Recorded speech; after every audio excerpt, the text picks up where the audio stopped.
Next month, State Senator Jennie Forehand will wrap up her 37 years of service in the Maryland General Assembly. Over her career, she accomplished dozens of legislative initiatives and was highly respected for her thoughtfulness and dedication. We caught up with Senator Forehand to talk more with her about her time in office and the legacy she will leave behind. Senator Forehand, thanks so much for talking to us today at the Rockville Library. We're going to talk a little bit about your 36 years as a Maryland legislator and all the wonderful things you've done. So we're going to go inside the library and do the interview there. Now, you actually chose the library for this interview. You wanted to do the interview here at the Rockville Library. Tell me why. Rockville had really needed a new library for a long time, and they were trying to figure out where would it go. Someone had said, oh, well, let's have a Macy's or a Target, and I said, well, why not move the library here? It needs a new home. It's really the only town center that we know of that is anchored by a library, and I think that speaks volumes about our community. We went together to provide this opportunity for all of our citizens to come and be able to say thank you. Not farewell or so long, but thank you. Talk a little bit about some of the accomplishments that you're most proud of. There's so many things that you've done. I know one of the biggest issues that you fought for was transportation, and you really were behind the ICC and getting that project through. Tell us a little bit about that.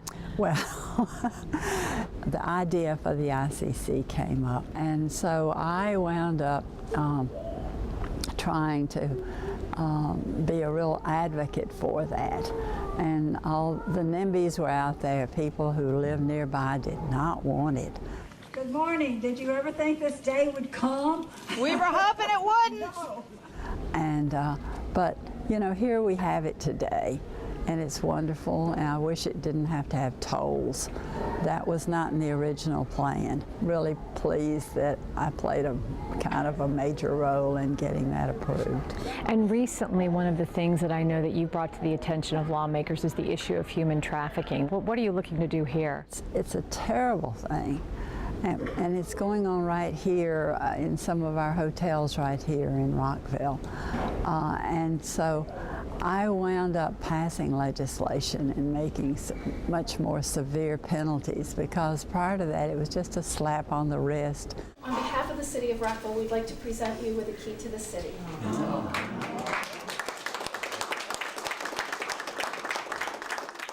So you're wrapping up 36 years of service. What do you think is the most pressing issue right now in Annapolis as you walk away?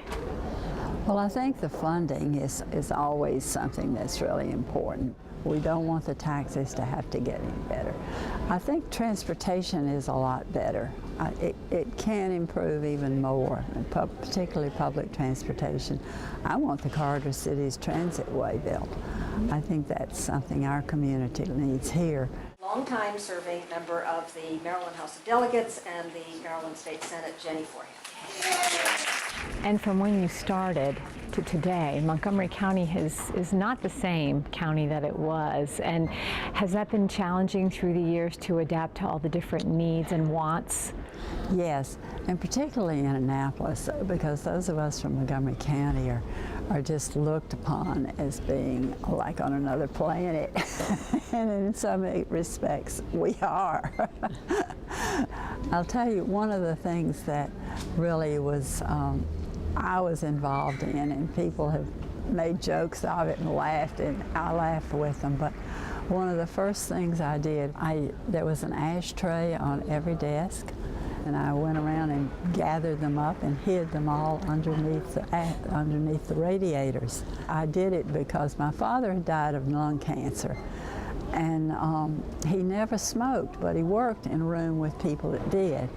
I knew the damages, and I didn't want that to happen to anybody else. When the Orioles Stadium, the new one, was built by the state, I asked them, tell me about your plan for no smoking in any of the public places. And they kind of looked at each other and they said, well, we haven't talked about that. But I said, okay, if you get back to me, your budget is due the 1st of next week. You've got a meeting tomorrow.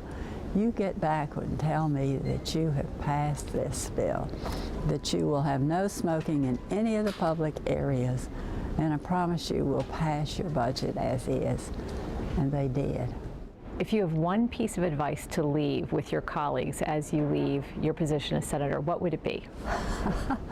I think to dream a little more, and some things appear that they're not possible at all because of money or because of other circumstances. And I think also is to make friends with people and to find like-minded people. You don't have to be in public office.